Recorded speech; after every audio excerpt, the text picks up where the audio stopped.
Hello, my name is Katie Robertson. I live in Lovell, Wyoming, and in the United States. I am currently a student at the Northwest College Institute of Religion. I recently got back from Russia where I taught young children English, and this is my application video. Today I will read Froggy Plays Soccer. Froggy couldn't sleep. He looked out the window. The full moon was rising. It looked like a soccer ball. "Tomorrow's the big game," he said out loud. "If we beat the Wild Things, we win the City Cup." In the morning, Froggy was bursting to go. He pulled on his underwear. Zap! He tugged on his soccer shorts. Zeep! He snapped on his shin guards. Snap! He wiggled on his soccer shirt. Zlim! He pulled on his soccer socks. Zoop! And put on his cleats. Zup, zup.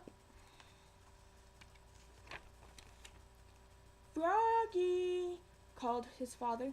Froggy's father was the assistant coach. "What?" "Let's go. We'll be late for the game." Froggy flopped outside. Flop, flop, flop. "Remember," said Froggy's dad, "only the goalie can catch the ball. You're not the goalie. Now repeat after me.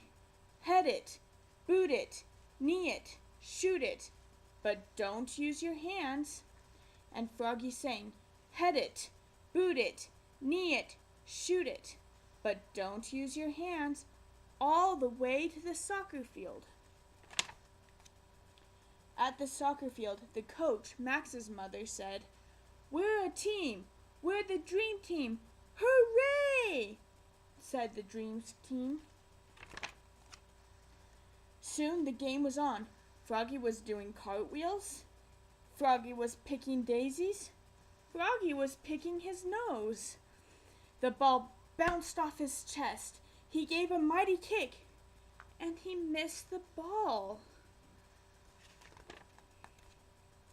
But Max trapped the ball and passed it to BJ, who slammed it into the net. Goal! It was 1-0. Dream team! Again the two teams faced off. The whistle blew. The dream team charged down the field towards the Wild Things. Froggy was tying his shoe. Froggy's dad was yelling, "Defense! Defense!" The ball hit Froggy in the head, bonk, and knocked him down. He was great at defense. At halftime, the dream team held the lead. "Now remember," said Froggy's dad, and they all chanted together, "Head it, boot it, knee it, shoot it, but don't use your hands." The whistle blew, and the second half started. A fly circled by. "Froggy," called the coach. "What?" "Keep your eye on the..." Smack! The ball smacked him in the eye. Froggy was mad now. The Wild Things were stampeding. Matthew, the dream team's goalkeeper, was chasing the ball, and the goal was unguarded. This was Froggy's chance. He leapfrogged over Travis. He leapfrogged over Matthew. He leapfrogged over the Wild Things forward, who was firing the ball. And what a save! Froggy caught the ball right before it went into the net. But uh-oh, he used his hands. "Oops," cried Froggy, looking more red in the face than green. He looked so silly, the dream team laughed, but not for long. The penalty for using his hands was a free kick at the goal for the Wild Things, and they scored. It was a tied game.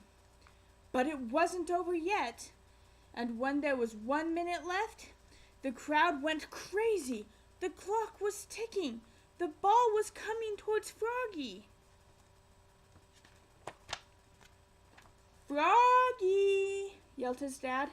"What?" But Froggy knew what to do. He jammed his hands in his armpits. He stuffed them in his pockets. He stuck them in his mouth. And then he power kicked the ball so far down the field it bounced over the goalie's head and smack into the goal. Yes! The Dream Team had won the City Cup. They shouted and danced, and Froggy sang, "Head it, boot it, knee it, shoot it, but don't use your hands." Except to slap high fives. Slap, slap, slap!